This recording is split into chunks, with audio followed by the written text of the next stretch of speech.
Hey there everyone, meteorologist Ryan Weekman here in the Storm Track Weather Center. Thank you very much for joining us for our July 14th, make that 13th edition of our Sunday Night Weather Hangouts. This has been going on now for almost 6 months. Hard to believe we started this in the middle of winter and we're still going on here in the middle of summer. So these Sunday Night Weather Hangouts continue to go strong, having a lot of fun doing these.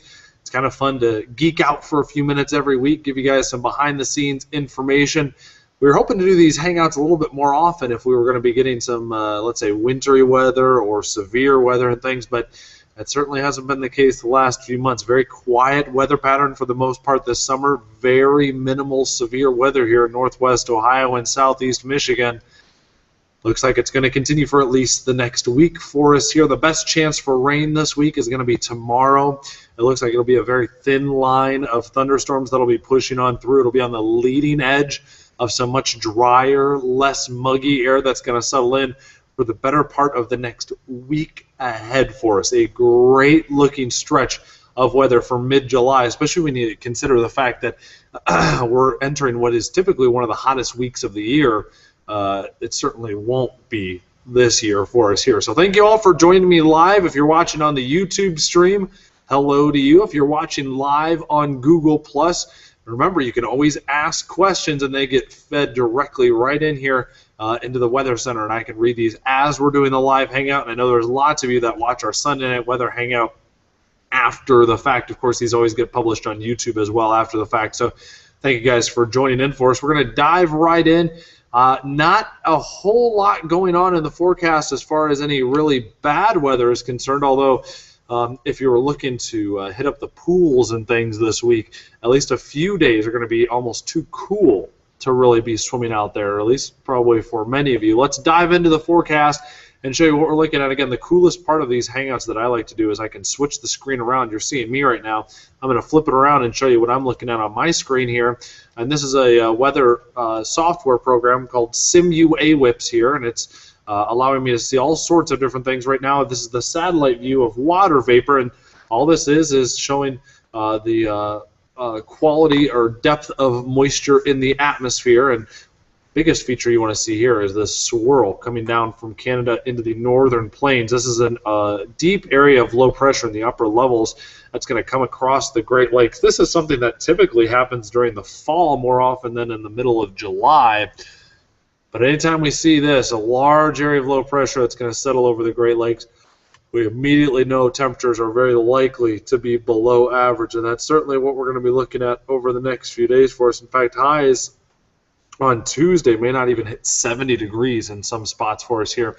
The better moisture, I'm going to actually stop this, better moisture roughly runs from northern Washington all the way through Nebraska and then down south towards the Ohio River. You can see that in the blue and pink shades here. Those are thunderstorms that are occurring.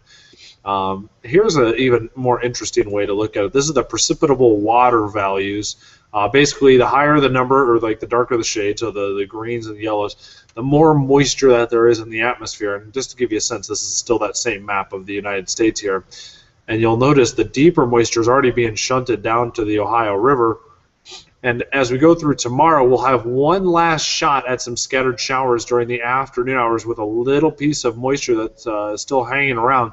But watch how quickly that gets shoved out of the area, and then very dry air in place for the better part of the next few days. So tomorrow will be in the 80s. It'll still have a hint of that mugginess out there, but it certainly won't be anything like maybe of the last few days, especially on Sunday, that muggy, heavy, hot air. It's really going to move out of here. I know we got the ladies coming in for the PGA event up at Highland Meadows, and the event looks great for the Marathon Classic. It's going to be temperatures in the 70s for the first few rounds, basically no humidity at all. And then into the weekend, things will be very summer-like, low 80s, a little bit more muggy, but certainly not oppressive by any stretch of the imagination. So watching not one but two of those cold front coming on through. The first one today, it was really an unfavorable timing for us to get those thunderstorms. We saw a few of them develop east and south of Toledo, but the better shove as far as forcing goes was down south towards the Ohio River, and you'll see that on the radar. I'll show you here in just a second.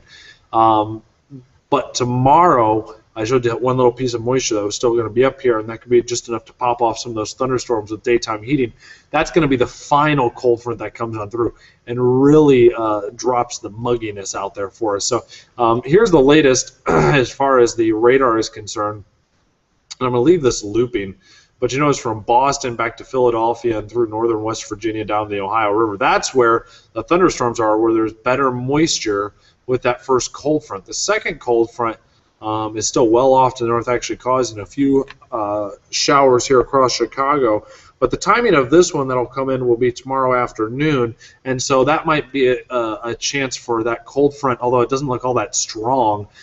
It will be enough during daytime heating in the afternoon hours, just enough lift in the atmosphere to pop off some of those thunderstorms. So we're certainly going to include the chance for some rain showers and thunderstorms for tomorrow, but it certainly does not look like a washout by any stretch of the imagination.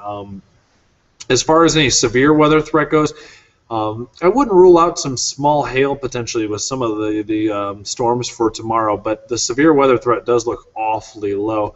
In fact, here's the Storm Prediction Center showing a slight risk for severe weather south of the Ohio River. All of Ohio is out of the slight risk for severe weather for tomorrow, so that's not something we're really high on as any chance for strong storms or anything like that.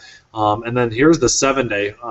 Kind of was talking a little in detail, but here's the graphic for you. And if you have the Storm Track weather app, of course, you can always check this out. In fact, we have a 10-day forecast on the Storm Track weather app.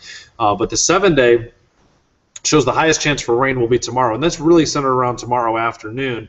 And then look at Tuesday's high there with lots of clouds, even a few rain showers out there. A high of only 70 degrees. Pretty cool there. Wednesday, Thursday, Friday look like gorgeous weather days, especially Thursday and Friday into Saturday. And then there may be a few showers that sneak back into the local area by the time we get towards the end of the weekend. But all in all, if you miss out on the rain for tomorrow with one of those thunderstorms that comes on through, you're going to be pretty dry this week. Again, there's that chance for rain on Tuesday, but even if it rains, it doesn't look like it'll add up to a whole lot because the deeper moisture has moved out of the area. So tomorrow looks like it'll be the best chance for a lot of those farmers, or if you want the lawn to green up a little bit, that looks like it'll be the best chance for rain for this week. So I know we have lots of people that are out tonight, obviously enjoying a lot of the festivities we had this weekend. Of course, Lucas County Fair, we had the LaGrange Fest. We also had, let's see what else was going on. You had the Lighthouse Fest that was going on, a bunch of golf outings as well, and a lot of people gearing up for the LPGA again, Highland Meadows this week. So we didn't have any questions submitted for this week, so I guess we'll leave it to a forecast segment for this week, and maybe next week we'll have something a little bit more interesting to talk about as far as any potential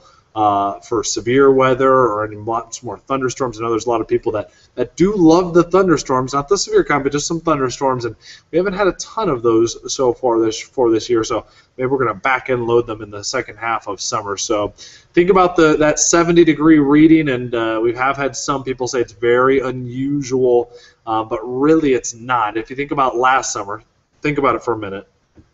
What do you remember? Was it a cool or was it a hot summer? Many people that I've talked to would agree it was a mild or a pretty warm summer last year. We actually did have 2 days last July that the high temperature didn't even reach 70 degrees. So keep that in mind. It's not that unusual. 2 days last year, 2 days in 2009. So it's really not crazy for us to not reach 70 degrees. The thing that would be pretty amazing is if we don't record any rainfall at all and the high does not get up to 70 degrees. That'll be the first time a day in July does that since all the way back in 1972. So keep that in mind. That part would be rare, but again, I think there'll be a few pop-up rain showers that'll be out there just owing to how cold the upper levels of the atmosphere will be out there for us. So with that, we're going to make this a very short Sunday Night Weather Hangout for this week, and we'll make them a little bit longer as they need to be, but tonight we'll let you guys enjoy some of that very nice weather that's out there. Of course, I'll see you at 10 on Fox Toledo and over at 11 on Channel 11 WTOL coming up this evening. Hope you guys can join us. Thanks for stopping by for the Sunday Night Weather Hangout.